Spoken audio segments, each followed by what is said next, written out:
Buying versus renting a home is always a good idea from, as far as I'm concerned.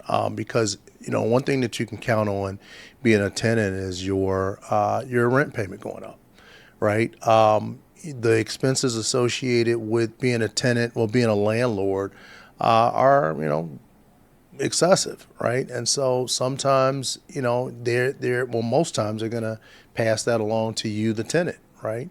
And so you can expect for rent to go up at some point. I know a lot of buyers that have shared their experience with me as a tenant, and they let me know, hey, my rent went up every year. For the last 5 6 years I was living where I was.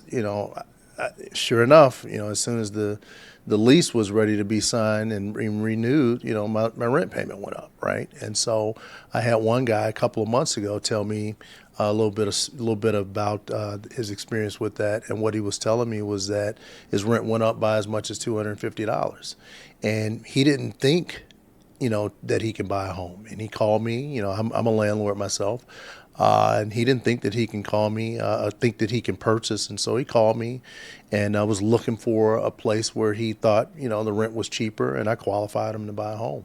And so he's got a fixed FHA 30-year fixed mortgage. Payment won't change. As a matter of fact, we're looking to refinance him. I told him we'll be able to take advantage of that streamlined FHA program. We'll be refinancing him in the next 3 months, and he'll be ready to go.